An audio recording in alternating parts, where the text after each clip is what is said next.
Tonight on Cosmic Cantina, we exchange thoughts on the Navy's confirmation that the recent release of the UFO videos were actually legit. But are they aliens, secret military technology, or a phenomenon that is beyond human explanation? I'm your host, Melissa Tittle, and every week I go to my favorite bar, Cosmic Cantina, and kick back with my co-hosts, Josh Golombeski and Matt O'Connor. We talk about aliens, Bigfoot, ghosts, ancient cultures, and anything from the unseen world that needs a little illumination. Welcome to Cosmic Cantina. I'm your host, Melissa Tittle, and today we are drinking some local Colorado brews. Avery Pale Ale. Yeah, it's a great go-to. It's a wonderful IPA, actually. When I first moved to Colorado 2 years ago, I sipped on this fine brew, and I actually You haven't like it. stopped since. Yeah, it's more of one of the more mass-produced local craft beers, but I really do like Avery beer. Yeah, it's good stuff. Yeah. It's solid, yeah. I got a little Odd 13 going here, a little local Lafayette, Colorado. Oh, yeah. Aren't they like mostly gluten-free or gluten-reduced? Yeah, they do a thing called Clarity Firm, the way they ferment it. Something about an enzyme breaking down gluten something. I'm not going to go into it because I don't know enough about it, and I don't want to sound like an idiot. Sounds good to me. Well, more so than usual, but yeah, I mean, yeah, I don't need proof. It's good stuff. It's like probiotics and getting drunk at the same time. Yeah, perfect. Yeah. Wow, you just take that. Yeah, you should start a brewery. I should. All right, so you know what I really want to talk about today is this is a big topic that's happening, and I don't think anybody really gets what is happening, so I wanted us to just talk about it. So in a previous episode, we talked about the videos with the UFOs or possible UFOs that the Navy released. And they said, yes, we are admitting we do not know what this is. Yeah, they call them UAPs instead of UFOs. Yeah, no one likes that word anymore. No. It's taboo. Unidentified aerial phenomenon. Right. Let's just add another letter in there. Yeah. Let's change the acronym, yeah. And so for me, and I know you guys are kind of the same, is that I'm like, oh wow, that's so cool. They finally admitted that these are things they can't understand, and so that must be something from another planet. However, it's just too easy, right? It's like they post the videos, and then everyone's like, finally disclosure, and then nothing. Yeah, is it disclosure? Is it disclosure? Is it? Well, I don't know. I mean, instantly, what people said was, yeah, that's. The mainstream media I'm talking about. I think I watched something on CNN with Neil deGrasse Tyson. I think was talking to some sort of panel. But instantly the whole spiel from mainstream media was, well, I mean, yeah, that's pretty fucking weird. But, I mean, it's not... Who says it's aliens? It could be anything, Right. And it's like... Okay. Instantly what they jump on is like, well, I mean, it's not aliens. It's like, yeah, but that's pretty fucking weird though, right? Like... If it's not aliens, it's the most revolutionary technology that would radically change the world forever. Yeah. It is just as important if it's not aliens, but of course it is. Sometimes these people, I don't want to believe in that because I'm still held in this old mythology that, like, if I say it's aliens, everyone's going to make fun of me and I can't be a real scientist. Right. But yeah, I'm sorry. Like, these videos, if you've seen them, there's 3 different videos. One's called the Go Fast video. One's called the Gimbal video. The Gimbal, Yeah, and they all exhibit extraordinary characteristics. They move at speeds that no one can move at. If you listen to the pilots talking about it, they are all chattering excited. These are like legit pilots, multiple witnesses on radar, multiple people seeing it and also in the sky following it in complex range. It's the real deal. These are real crafts in the sky that the U.S. military had tracked, entered our airspace, couldn't figure out what it was, and are freaking out about it. And the Navy has admitted that it is real videos, real craft that are out there. And if it's, but they don't know what it is. They don't know what it is. But come on, if it's our own craft that we were using as an experiment to mess with our own people, maybe that's possible. But whatever it is, that's actually it's alien. Whether it's aliens or not, it's alien. It's aliens. It's aliens. Yeah. Okay, it's fucking aliens. This brings up this article that I found. There's just interesting. I just want to throw it out there. I'm really passionate. Okay, I know. It's all right. It's a bar. We can fight. I'm just going to start a bar fight with some crazy aliens. I'm going to headbutt somebody soon. Not you. And we have to hold onto our microphones as we fight. That'd be awesome. So I found this article on Market Watch, which is basically a money site, which I thought this was sort of. Oh, that was the article I read too. Really? Carry Look on. at us. Yeah. So I'll just skip Break it down, to please. this guy's opinion. It literally says, opinion, here's a believable explanation of those UFO videos released by the Navy. The writer believes it could possibly be an uncovered top secret Navy craft. He says, in all 3 videos, it performed maneuvers that cannot be executed using current aviation technology. But let's consider for a second that the mysterious object in question was manned by a human pilot. In that case, the vehicle would have to be equipped with a technology capable of reducing the initial mass of the object by generating gravity waves to reduce G-forces during acceleration. Right, because they said, and I'll just jump in right here real quick. The pilot who saw it, what was his name? Fravor? Yes. Something like that. Yeah, close enough. He was saying that basically the acceleration that this thing took off and the G-force that would have been created would kill a person. Like, there's no way anyone in a regular vehicle would be able to survive that. So, yeah, Listen to what the pilot said. There's nothing in the world that can move like that. It would break a human neck. The G-forces are too strong. Right. Whatever move, like there's no drone, there's no aircraft that can move hundreds of miles in a split second. Go on. I'm ready to go. Baker. However, there is passionate. evidence of a Navy patent before this video was taken. So this guy's bringing up the fact that they had applied for a Navy patent before these videos had taken place. This is what it says in the article. Perhaps this could be achieved if the outer shell of the craft were turned into a cavity wall filled with gas, which would vibrate thanks to microwave emitters. This description was taken from a patent the U.S. Navy applied for in 2016, which says such a peculiar craft could move with great ease through air, space, or water by being enclosed in a vacuum plasma bubble or sheath. Or gravity, or producing its own gravity. Yeah, go on. Yeah. Okay, so maybe, but the Navy is admitting that they are real. Yeah. So why is the Navy coming out and saying they're real? Okay, so this guy's saying they did that because they actually have a patent on something that they created. That doesn't mean the pilots know about it.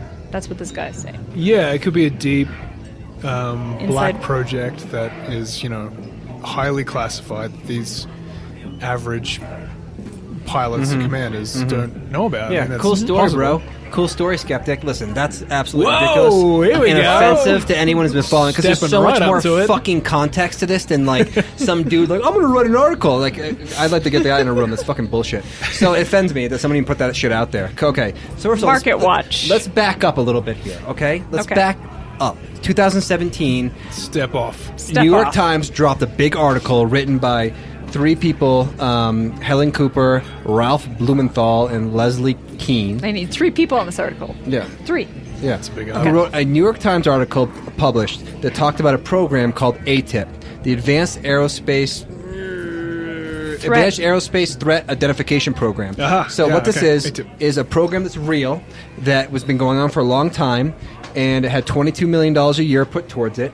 It was run by Luis Elizondo, who came out and quit in protest because Right. he wanted the U.S. government to come forward with this information and thinks it's bullshit that no one knows about it. They were hiding this information because it could change the world. I don't want to get deep into that right now, Yeah. but like the technology behind this could change everything. So if the U.S. government is hiding a patent like this, if that information is real and they were just launching ships out there to fuck with their own people, because this is all related to the Nimitz incident in 2005, if that's real, that's bullshit because the U.S. government should come forward with that information and release that technology to the public. Unless Anyways. they don't want to release it to say that they have it, and then of course the other governments of the world would know that, and then Exactly. Right, But let's yeah. just That's the reason why it's let's top just secret. give If it's credibility to true. this because it bothers me that people like throw out like bullshit skeptic shit about this. So Harry Reid started this program. He was a senator. Everyone knows he's retired now, and multiple other senators backed this program up because they're really interested in it because they realized who it are was not real. alive anymore. Say again. They're not alive anymore. They're the not other alive senators. anymore. Yeah. The only one is Harry Reid's still alive. The other ones are not. And they were really interested in the program, actually, because talking to Robert Bigelow and these pilots are coming forward with all these stories. So they spent money on investigating this program. That's right. That's how Harry Dean got interested, is because of Bigelow, right? Yep. Yes. Yeah. Exactly. So they spent $22 million a year. Most of that money went to Bigelow, actually. And he's an aerospace billionaire, and most of the money went to him to help research this stuff. On Skinwalker Ranch? Well, not in Skinwalker Ranch. He has facilities in Vegas. If you read the I article, see. they say they have metal alloy in a basement somewhere in Vegas that's alien. So it's not just videos. It's not just videos. It's not just... No, they're physically They have creating. material, too. Right. Yeah. So this is disclosure. Back up a little bit. This is disclosure. We'll get into if it's good or bad of why. But yes, to me, it is 100% disclosure. And I think anyone being skeptical but not looking at the facts is just not doing their homework. Yeah. No. Shit, take that, Wow. fucking skeptics. I'm just getting Give me started. Put that another in your pipe drink. and I'm just smoke getting it. started. Well, look, I'm not saying that it's not real, and I'm not saying that it is real. I'm just saying that it's just interesting to bring up all these pieces. So Yeah. I thought that's a huge chunk of the budget. So $600 million are given for the defense budget. 22 million of that went to just specifically this project. Okay, that doesn't seem like a lot when there's 600 million. However, I'm sorry. I'm going to step in. I've heard this argument before. $22 million is a shitload of money. that's a shitload of money. Yeah, I don't... Yeah, okay. For no guaranteed results of anything. Like, just go see if there's anything out there. What about, and I'll just jump in here real quick with a little conspiracy, if I may. The day or days before 9/11, fucking Rummy, Donald Rumsfeld came out and delivered a speech where he was admitting that the Pentagon Yeah. Lost a shitload it was of like money. $3 trillion. Just I don't know the numbers, but it unaccounted was in for. the trillions. Yeah, Yes. I think it was like $3 Yes. trillion, and it completely unaccounted for, Right. and they had no idea where it went. And then a bunch of just, buildings and fell. I'll just jump in with a little bit of conspiracy here. But that was the place that was investigating that within the Pentagon was the place that got hit by. I'm not going to say it was an airplane. Could have been whatever. There's zero evidence that an airplane hit the Pentagon. That's true. Yeah. But anyway, that's not. Okay. We're not getting We're into not conspiracies. talking about 9/11. We're getting off on a controversial tangent. But there is yeah. a crap ton of money that disappears into these black budget programs. Right. But this And one's it's just actually completely unaccounted accounted for. for. Okay. Like, Yeah. they're saying, look, 600 million is given the defense budget. That 600 the American, billion. 600 million is accounted for in the defense budget that we know of. The other stuff, I don't know. But 22 million of that was given to this program specifically, which is AATIP, Yes. to find something. Because there was real reports coming from pilots and military officials that are encountering things in our airspace that are maneuvering in ways we can't count. But the real fear here is the reason why they're interested in it is because it's a fear-based thing, because they can't control it. They don't know what it is. So of course they want to study that. Of course you eventually would be like, well, maybe we should put some time and effort into something that is entering our airspace that we can't control. yeah, it's you a know? potential threat that Yeah. they don't Right. know how. Which any how it military works would or- invest money So in. yeah, Elizondo quit the program in protest to expose this information. And now, by the way, a couple things. Elizondo did a 6-part series on History Channel. It's really interesting. I recommend anyone to watch it. It really goes into the details of everything going on. Mm-hmm. He joined forces in a weird way that in some way makes it not as credible, but it is.